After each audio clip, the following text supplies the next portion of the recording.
29장 제사장 위임식. 그들을 거룩하게 구별하여 제사장으로 세우는 의식은 이러하다. 송아지 한 마리와 순양 두 마리를 건강하고 흠없는 것으로 골라라. 빵과 기름을 섞어 만든 과자와 기름을 바른 속빈 과자를 고운 밀가루로 만들되 누룩은 넣지 마라. 그것들을 한 바구니에 담아 수송아지와 순양 두 마리와 함께 가져오너라. 아론과 그의 아들들을 회막 입구로 데려와서 물로 씻겨라. 예복을 가져와서 아론에게 속옷과 에봇 아래 받쳐 입는 겉옷과 에봇과 가슴바지를 입히고 수놓은 허리띠로 에봇을 매게 하여라. 그의 머리에 두건을 씌우고 두건 위에 거룩한 패를 붙여라. 그리고 거룩하게 구별하는 기름을 가져다가 그의 머리에 부어 그를 거룩하게 구별하여라. 그런 다음 그의 아들들을 데려다가 속옷을 입히고 아론과 그의 아들들에게 허리띠를 메어주고 그들에게 관을 씌워라. 그들의 제사장직을 법으로 확정하여 영원한 것이 되게 하여라. 너는 아론과 그의 아들들에게 다음과 같은 방식으로 직무를 맡겨라.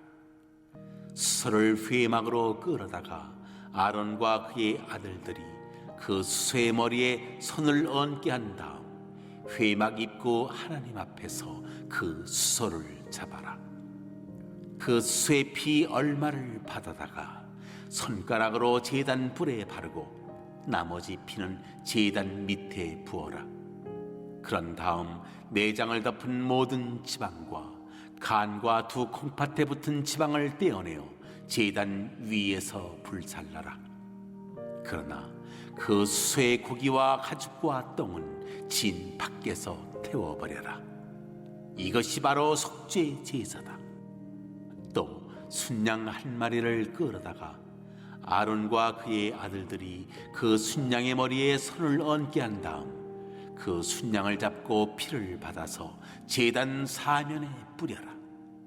그 순양의 각을 뜨고 내장과 다리는 씻어서 여러 부위의 고기와 머리와 함께 모아두고 그 순양을 제단 위에서 성두리째 불살라라. 이것이 하나님에게 바치는 번제요 향기로운 냄새며 하나님에게 불살라 바치는 제사다. 다시 순양 한 마리를 끌어다가 아론과 그의 아들들이 그 순양의 머리에 손을 얹게 한 다음 그 순양을 잡고 피 얼마를 받아서 아론의 오른쪽 귓불과 그의 아들들의 오른쪽 귓불에 바르고 그들의 오른손 엄지손가락과 오른발 엄지발가락에도 발라라. 남은 피는 제단 사면에 뿌려라. 또 제단 위에 있는 피를 가져다가 거룩하게 구별하는 기름과 섞어 아론과 그의 옷에 뿌리고 그의 아들들과 그들의 옷에도 뿌려라. 그러면 아론과 그의 옷과 그의 아들들과 그들의 옷이 거룩하게 될 것이다. 그 순양에게서 지방 곧 기름진 꼬리와 내장을 덮은 지방과 간을 덮은 껍질과 두 콩팥과 거기에 붙은 지방을 떼어내고 오른쪽 넓적 다리를 잘라내어라. 이것은 제사장 위임식에 쓸 순양이다. 그리고 하나님 앞에 놓인 빵 바구니에서 빵 한 덩이와 기름을 섞어 만든 과자 한 개와 속빈 과자 한 개를 가져오너라. 너는 이 모든 것을 아론과 그 아들들의 손에 얹어주어 그것을 하나님 앞에서 흔들게 하여 흔들어 바치는 제물로 드리게 하여라. 그런 다음 그들의 손에서 그것을 받아다가 제단 위에 놓고 번제물과 함께 불살라라. 이것은 하나님 앞에 향기로운 냄새요 하나님에게 바치는 제물이다. 아론의 위임식 제물인 순양과 가슴을 가져다가 흔들어 바치는 제물로 하나님 앞에서 흔들어 바쳐라. 그것은 내 몫이 될 것이다. 아론과 그 아들들의 위임식 제물인 순양의 고기 가운데서 흔들어 바친 가슴과 들어 올려 바친 넓적다리를 거룩하게 구별하여라.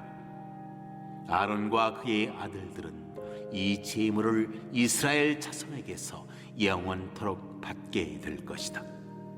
이스라엘 자손은 화목 제물 가운데서 이 제물을 정기적으로 바쳐야 한다. 아론의 거룩한 예복은 그의 후손에게 물려주어 그들이 그 옷을 입고 기름 부음을 받아 제사장직을 위임받게 하여라. 아론의 뒤를 이어 제사장이 될 아들은 7일 동안 그 옷을 입고 회막에 들어가 성소에서 섬겨야 한다. 위임식 제물로 바친 순양을 가져다가 그 고기를 성소에서 삶아라. 아론과 그의 아들들은 회막 입구에서 그 삶은 고기와 바구니에 든 빵을 먹어야 한다. 이 제물로 인해 속죄받고 제사장으로 위임받아 거룩하게 구별되었으니 그들만이 그 제물을 먹을 수 있다. 그 제물은 거룩한 것이므로 다른 사람은 먹을 수 없다. 위임식 제물로 바친 순양이나 빵이 이튿날 아침까지 남아있거든 태워버려야 한다. 그것은 거룩한 것이니 다른 사람은 먹지 마라. 내가 너에게 명령한 모든 것을 행하여 아론과 그 아들들을 위한 위임식을 7일 동안 행하여라. 날마다 수소 한 마리를 속죄를 위한 속죄의 제물로 바쳐라. 제단을 위한 속죄의 제물은 제단 위에 바치고 그것에 기름을 부어 거룩하게 구별하여라. 너는 7일 동안 제단을 위에 속죄하여 제단을 거룩하게 구별하여라. 그러면 제단에 거룩함이 속속들이 스며들게 되어 그 제단을 만지는 사람도 거룩하게 될 것이다. 제단 위에 바쳐야 할 것은 이러하다. 1년 된 어린 양 2마리를 날마다 바치되 어린 양 1마리는 아침에 바치고 다른 어린 양 1마리는 저녁에 바쳐라. 첫 번째 어린 양 제물을 바칠 때 고운 밀가루 2리터에 깨끗한 올리브 기름 1리터를 섞어 바치고 포도주 1리터는 부어드리는 제물로 바쳐라. 저녁에 두 번째 어린 양 제물을 바칠 때도 아침 제사 때와 같은 곡식 제물과 부어드리는 제물을 바쳐야 한다. 이것은 향기로운 냄새요 하나님에게 바치는 제물이다. 이것은 너희가 대대로 회막 입구에서 매일 하나님 앞에 바쳐야 하는 번제다. 내가 거기서 너희를 만나고 거기서 너희와 이야기하겠다. 나의 영광으로 거룩하게 된 그곳에서 내가 이스라엘 자손을 만날 것이다. 내가 회막과 제단을 거룩하게 하겠다. 내가 아론과 그의 아들들을 거룩하게 하여 나를 섬기는 제사장으로 삼겠다. 내가 이스라엘 자손 가운데로 들어가 그들과 함께 살 것이다. 내가 그들의 하나님이 될 것이다. 그들은 내가 그들과 함께 살려고 그들을 이집트 땅에서 이끌어낸 그들의 하나님인 것을 깨닫게 될 것이다. 나는 하나님, 너희의 하나님이다. 제사장, 은혜로 되는 거룩한 사람. 제사장, 성령 기름 부어 세운 하나님 대리인. 번제, 거룩하게 나를 다 드리는 제사. 거룩, 머리부터 발끝까지. 온전한 헌신과 향유의 축제. 순례자의 영원한 분기세대. 묵상해 보시기 바랍니다. 위임식을 위해 준비해야 할 품목들은 흠없는 숫소 1마리, 2마리 순양입니다. 소는 속죄제로 드리고 순양 2마리 중 1마리는 번제로, 다른 순양은 위임식 순양 제사로 바칩니다. 여기서 눈여겨보아야 할 점은 짐승들이 모두 수컷이라는 점이죠. 남녀 평등 원칙에 다소 불편하게 느껴질 수도 있지만 오늘날과 마찬가지로 고대에도 어느 사회에서든 시장 가치 면에서 암컷이 훨씬 비쌌습니다. 그것은 암컷이 새끼를 낳고 계속해서 우유를 공급하고 고기 맛도 좋기 때문이죠. 그럼에도 레위기 1장에서 5장 제사법을 보면 하나님께서는 수컷을 우선 바칠 것을 요구하십니다. 그것은 수컷이 지닌 제의적 가치의 우위 때문입니다. 고대 사회는 강력한 가부장 사회였죠. 구약 율법은 그러한 역사적 한계, 문화적 한계, 관습의 한계 속에서 해석해야 합니다.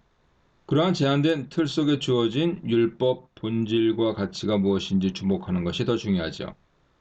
가부장 사회에서는 남자가 대표성을 지녔습니다. 따라서 수컷은 존재론적으로 대표적인 것이고 최상의 것을 의미합니다. 수컷은 그 의미를 전달하는 일종의 틀이고 형식일 뿐입니다. 그래서 달을 봐야 하는 이치처럼 수컷이니 암컷이니 하는 것에 매달리지 않는 것이 좋습니다. 한편 여기서 숫송아지는 어린 송아지를 연상케 하는데 결코 그렇지 않습니다. 최소 1년생이어야 했고 통상 3년생이 최상품으로 여겨졌죠. 짐승들에 덧붙여서 소재물도 준비해야 하는데 다음 본문에서 다룹니다. 아론과 아들들을 회막문, 회막 입구로 데려가 목욕시킵니다. 회막 입구는 제단이 놓여있는 쪽들을 말하죠. 즉 성막 마당 정문과 안쪽 텐트 건물, 회막의 가림막 사이를 일컫습니다. 아론과 아들들은 아직 제사장이 아니므로 회막 내부로 들어가지 못합니다. 회막 입구 앞에 위임식을 위한 임시적인 특별 장소가 마련되었을 것입니다. 우선 아론 준비를 위한 여러 가지 지침이 주어집니다. 그가 입어야 할 특수하고 정교한 대제사장 관복에 대한 규정은 이미 28장에서 지시되었죠. 그의 복장을 완벽히 구비한 뒤에 역시 특수하게 제작된 관유를 그의 머리에 붓습니다. 이 특수한 기름인 관유 제작에 대해서는 30장에서 설명됩니다. 사람에게 관유를 붓는 일은 구약에서 매우 중요한 의미를 지녔습니다. 제사장, 선지자, 열왕기상 19장 16절 보시고요. 그리고 왕, 열왕기상 1장 39절 보세요. 에게 기름이 부어졌습니다. 예수님을 마샤흐, 메시아, 즉 기름 부음 받은 자로 호칭하는 것은 그분이 이 삼중직 성취자로 이 땅에 오셨음을 말해주는 것이죠. 아론에게 했던 것과 동일한 절차가 아들들에게 적용됩니다.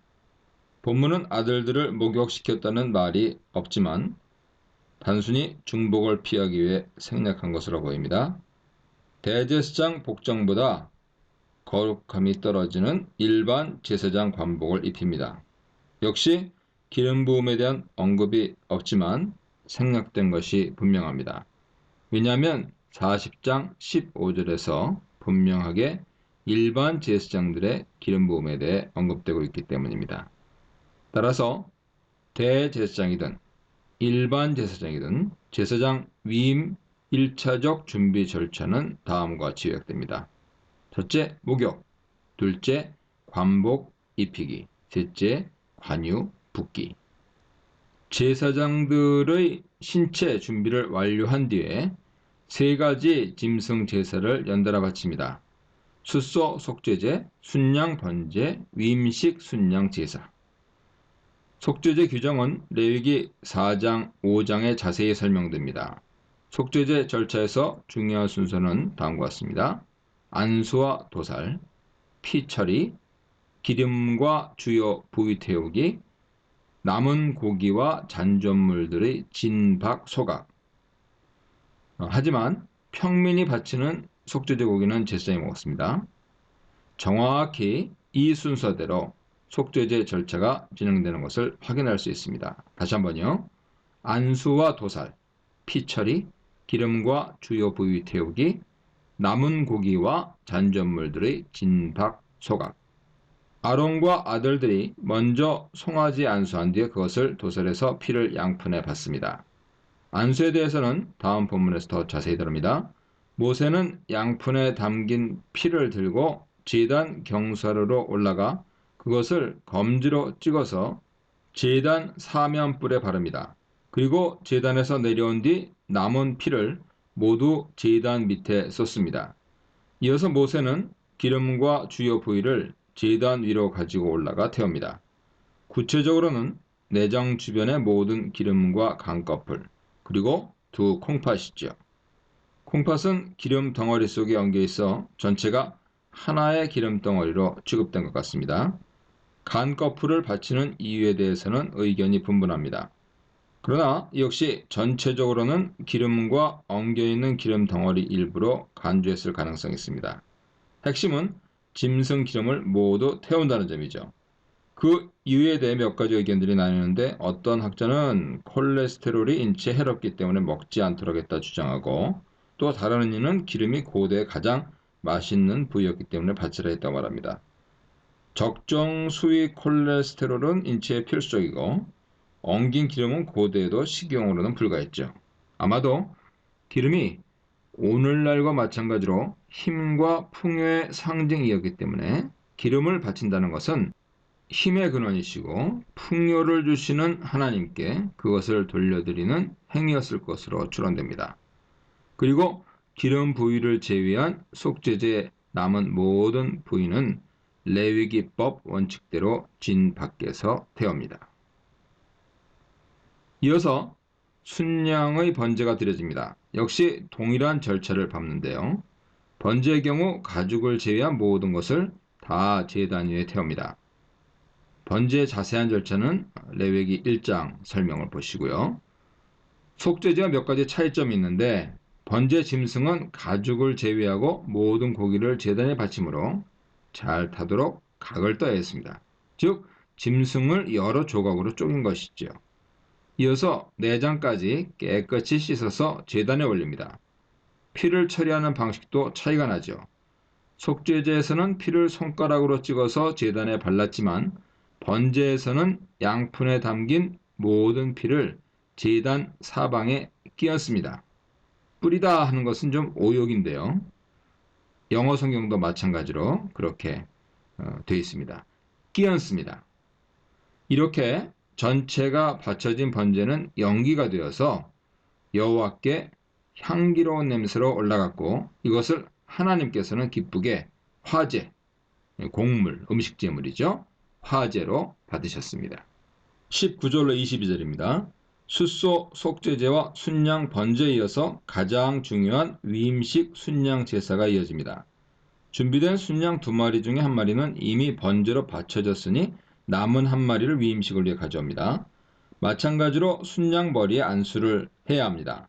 속죄제 짐승 머리 위에 행하는 안수 기능에 대해 여러 의견이 제시되어 왔는데요. 그중 몇 가지 중요한 것은 다음과 같습니다. 첫째, 안수는 죄 정각 기능을 한다. 둘째, 안수는 짐승과 제사자의 대체, 동일시 기능을 한다. 셋째, 안수를 통해 짐승이 거룩해진다. 넷째, 그것은 소유권을 확증하기 위한 동작이다 등입니다.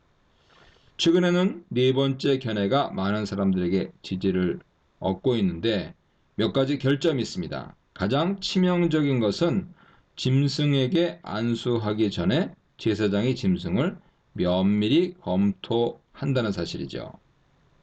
다시 말해서 제사장이 짐승에 대한 검사를 진행하기 전에 이미 그 짐승 소유권은 확정되어 있어야 한다는 점이 고려 안 되고 있는 것이죠. 그래서 이것을 제한 나머지 기능들이 안수를 통해서 이루어졌다 보는 것이 가장 적합할 것 같습니다. 가장 기본적인 안수 기능은 바로 대체죠. 동일시입니다. 짐승에게 안수할 때 그 순간 그 짐승은 제사자를 대신하죠. 제사 드리는 사람을 대신해서 도살되어서 죽고 피를 흘린 뒤에 제단에 태워 바쳐집니다. 이것은 번제, 속죄제, 속건제, 화목제 모든 희생제사들에 적용되는 기능입니다. 주의 증거는 어떻습니까? 죄를 지을 때 드리는 제사는 속죄제, 속건제죠. 레위기법이 만들어진 뒤에는 더 이상 죄를 위해 번제나 화목제를 드리는 것이 아닙니다. 따라서 죄 때문에 드리는 속죄제, 속건제는 반드시 죄를 고백해야만 합니다. 이때 죄가 짐승에게 넘어갑니다. 결국 속죄제, 속건제 안수에서는 짐승의 대체 기능에 덧붙여 죄 정가되는 일이 발생하는 것이죠. 이러한 대체 기능을 일으키는 안수로 인해서 안수하는 순간 짐승의 신분이 자동적으로 거룩한 제물이 됩니다. 그래서 그것은 거룩한 제물로서 제단 위에 올려지죠. 어떤 사람은 짐승 몸이 제단에 올려지는 순간 거룩한 제단과의 접촉으로 인해 그 짐승이 거룩해진다고 말하지만 제단에는 거룩한 것이 올라와야 되죠. 거룩한 사람이 올라가야 하듯이, 그러니까 안수를 통해서 거룩한 제물이 되어서 거룩한 사람에 의해 거룩한 제단에 올려지는 것입니다. 어쨌든 안수는 이런 기능들을 갖고 있는데요. 오늘 본문 순양의 위임식 제사에서는 안수가 대체 기능을 한다 볼 수 있습니다. 또한 안수와 동시에 그 순양은 거룩해지는 것이죠. 현재 안수에서 죄의 전가가 없다고 보아야 하는 것은 만일 아론과 아들들의 죄 문제도 이때 해결해야 했다면 앞서 속죄제를 드릴 때 안수와 더불어 속죄제 짐승에게 죄가 전가되었다고 볼 수 있기 때문입니다. 순양 위임식 제사는 매우 독특합니다. 이 위임식 제사는 오직 제사장을 위임할 때만 시행되죠. 앞으로도 아론 후손들이 성인이 되어서 제사장으로서 직무를 시작할 때 반드시 이 위임식을 진행해야만 합니다. 먼저 순양을 도살한 뒤에 그 피를 아론과 아들들의 신체 오른쪽 말단 부위에 바르죠. 이것이 가장 독특한 의례입니다. 신체 말단 부위들은 각각 오른쪽 귓불, 오른손 엄지, 오른발 엄지입니다. 머리부터 발끝에 이르는 신체 말단 부위에 피를 바른 이유는 무엇일까요? 레위기 14장에서 진 밖으로 추방된 나병 환자, 사실은 악성 피부병인데요.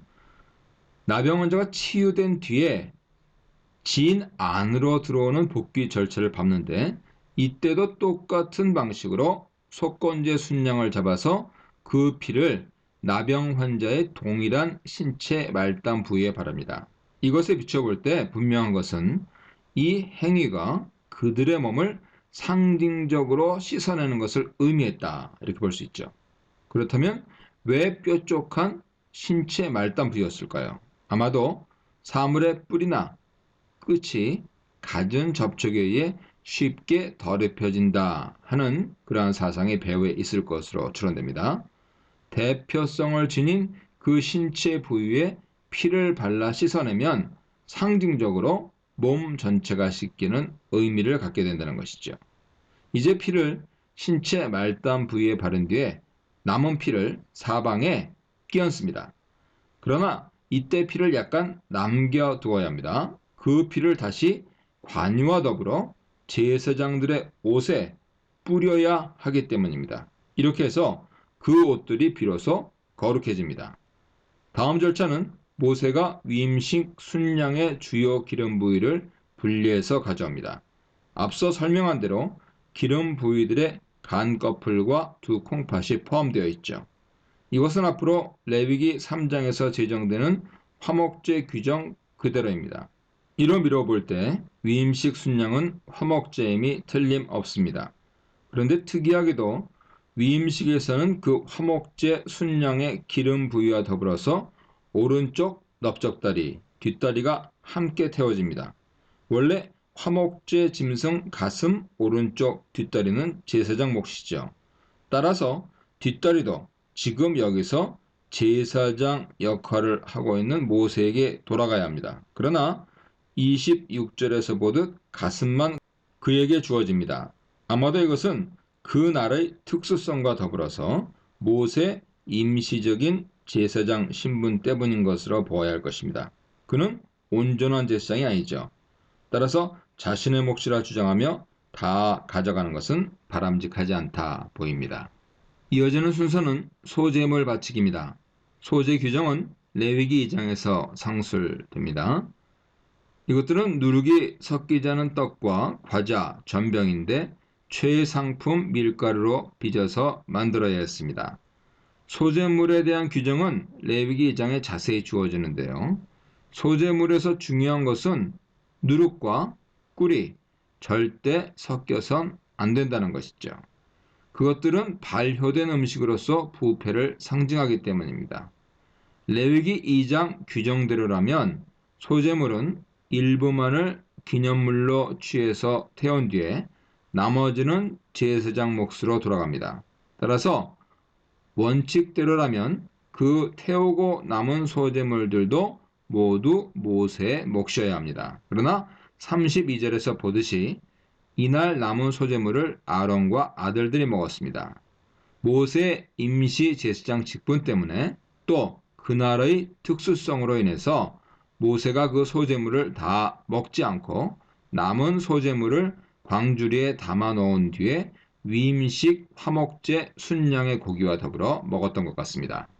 앞서 말한 대로 위임식 순양 제사가 화목제이기 때문에 제사장 몫은 가슴과 넓적다리입니다. 그리고 나머지는 제사 드리는 자가 가져가서 가족, 이웃들과 더불어 나눠 먹습니다. 그러나 이날은 제사장인 모세가 가슴만을 취하죠. 그리고 나머지 고기 부위를 거룩하게 한 다음 아론과 자손들의 몫으로 돌립니다. 레위기 8장에서 10장 보면 그들이 이 고기를 먹었다는 사실이 확인됩니다. 29절로 30절입니다. 여기서 제정된 위임식은 앞으로 신임 제사장이 임명될 때마다 치러야 합니다. 23, 24절을 보면 제사장들의 손이 여러 제물로 가득 찼음을 알 수 있죠. 위임의 날은 그들의 손을 제물로 가득 채우는 날이었습니다. 그래서 손을 가득 채우다가 그들을 위임하는 전문 용어가 되었죠. 그들의 가득 찬 손은 장차 제사장들이 감당할 백성들을 위한 막중한 임무를 상징한다고 보입니다. 31절의 거룩한 곳과 32절의 회막문 앞을 별개 장소로 볼 필요는 없습니다. 성막들의 어떤 특별 구역이 별도로 존재해서 거기서 고기를 삶고 먹을 때는 회막 입구에서 먹은 것이 아니고 회막 입구는 번제단과 회막문 역할을 한 가림막 사이의 뜰 공간을 말한다고 보이는 것이죠. 그곳이 제사장들이 먹고 씻고 옷을 갈아입는 활동 공간이었습니다. 위임식 순양은 일종의 화목제물이었기 때문에 화목제 규정대로 레위기 7장 11절에 여보세요. 나눠 먹습니다. 원래 화목제 짐승은 가슴과 오른쪽 넓적다리를 제사장이 취하고 나머지 부위는 제사 드리는 자가 집으로 가져가서 가족, 친족과 더불어 먹고 양이 넉넉하면 이웃과 함께 먹으며 식탁 교제를 나누었죠. 위임식의 임시 제사장은 모세였고 제사자는 아론과 아들들이었습니다. 그러나 앞서 말한 대로 모세는 이날이 특별했기 때문에 자기의 몫으로 가슴만 가져가고 뒷다리는 기름과 더불어 제단에 바쳤습니다. 그리고 나머지 부위를 제사자 신분이었던 아론과 아들들이 먹었습니다. 소재물 또한 특별한 방식으로 처리됐다는 건 이미 말씀드렸습니다. 33절은 제사장들이 먹은 제사 음식들을 속죄물이라 부릅니다. 속죄를 만드는 것, 즉 그 음식물들은 제사장들의 속죄를 위해 드린 제물이라는 것이죠. 그러나 이 속죄물은 분명 죄를 위한 전문 제사들, 즉 속죄제나 속건제 짐승 고기가 아닙니다. 속죄물을 구성하는 위임식 순양은 일종의 특별한 화목제로 바쳐졌고 다른 하나는 소재물들입니다. 소재물은 물론 속죄를 위해 바치는 제물이 아니고 화목제 또한 속죄를 위한 제사가 아닙니다. 사람은 죄를 지을 때 화목제를 바치지 않죠. 죄 문제로 하나님과 멀어졌다면 속죄제, 속건제를 바침으로써 속죄를 얻고 하나님과 화해합니다. 화목제는 하나님과의 평화의 관계를 기뻐하기 위해 드리는 감사 제사인 것이죠. 나아가 그 기쁨을 이웃과 화해의 교제 속에서 나누기 위한 일종의 잔치 제사입니다. 그럼 왜 이 속죄 효력을 만들지 않는 제물들을 속죄를 위한 음식이라고 부를까요? 이 위임식 규례를 실행하는 레위기 8장 34절에 답변이 나와 있습니다. 오늘 행한 것은 여호와께서 너희를 위하여 속죄하게 하시려고 명령하신 것이니 이날 위임식 절차 전체가 제사장들의 속죄를 만드는 기능을 한다는 것이죠. 물론 구체적인 속죄의 효력은 제사장들을 위한 숫소 속죄제를 통해 만들어지는 것이 분명합니다. 그러나 그와 더불어 이날 의식 절차 전체가 그들의 속죄를 성취하기 위한 필수 요소라고 하는 것이죠. 화목제와 소제 자체에 제사장들을 속죄하는 효력이 있는 것은 아니지만 속죄 절차 완성을 위해서는 꼭 필요합니다. 나아가 그 속죄 최종 목표는 그들을 위임하여 거룩하게 하기 위함이었습니다. 34절은 그 제물들을 당일에 먹어야 하고 저녁을 넘겨 아침이 되었다면 먹지 말고 불살라야 한다 명령합니다. 제물을 먹는 것과 관련해서 화목제 고기를 먹는 시한은 정확히 주어지지만 레위기 7장 15절 이어보세요. 제사장에 의한 소제물 레위기 6장 15절 보세요. 그것과 먹는 속죄제 속건제 고기 섭취는 레위기 6장 24절 7장 6절 보세요. 시한이 명시되어 있지 않습니다. 화목제는 단순히 거룩한 제물이지만 소제와 속죄제 속건제는 모두 지극히 거룩한 제물이라 언급되어 있습니다. 레위기 2장 3절 6장 25절 7장 1절 보세요. 필로나 요세푸스는 그런 지극히 거룩한 제물 고기들은 당일에 먹어야 한다 말합니다. 그 증거가 레위기 10장에 암시되어 있습니다. 제사장들은 그날 남은 제사 음식들을 모두 먹어야 했습니다. 반면에 위임식 고기는 지극히 거룩한 것이 아니라 화목제이기 때문에 단순히 거룩한 고기였습니다. 레위기 19장 8절 보세요. 레위기 7장 15절 이하에 따르면 그런 화목제 고기는 당일에 다 먹어야 하거나 감사의 화목제입니다. 다음 날까지 먹을 수 있었습니다. 서원, 자원, 화목제입니다. 위임식 순양은 당일에 먹어야 했으므로 감사의 화목제 범죄에 든다 하는 것이 귀결되는 것이죠. 위임식은 하루 만에 끝나지 않았습니다. 7일간 진행되었고 매일 수송아지 한 마리가 속죄제로 바쳐져 그 피로 제단을 씻어냈습니다. 36절에 내가 제단을 속죄하여 깨끗하게 하라 하는 말은 엄밀하게 내가 제단을 위해 속죄할 때 너는 그것을 정결케 하라로 옮길 수 있습니다. 즉 속죄제 숫소의 피가 제단을 속죄하고 정결케 한다는 의미죠. 위임식을 실행하는 레위기 8장 34절은 위임식 제사들을 통해서 제사장을 위한 속죄가 만들어진다 명시합니다. 반면에 여기서는 짐승의 피가 제단에 뿌려질 때 제단이 속죄된다고 말합니다. 결국 이날 제사장들과 제단 모두 속죄가 이루어지는 것이죠. 그렇다면 어떻게 인간이 아닌 제단이 속죄됩니까? 이 문제에 대해서는 출애굽기 30장 10절 본문 주예를 참조하세요. 37절 제단에 접촉하는 모든 것이 거룩하리라 하는 말도 두 가지 해석 다 가능합니다. 나중에 30장 29절에서 자세히 설명합니다. 위임된 제사장들의 가장 중요한 직무가 명시됩니다. 그것은 매일 아침 저녁에 1년생 양을 한 마리씩 상 번제로 바치는 일이죠. 저녁 번제물은 아침까지 두었고 아침에 새롭게 장작을 추가하여 번제 양을 올렸습니다. 그로 인해 제단불은 항상 꺼지지 않았습니다. 그 번제에 소정의 소제물과 전제의 포도주가 곁들여집니다. 전제를 어떤 방식으로 제단에 부었는지는 알려진 바가 없습니다.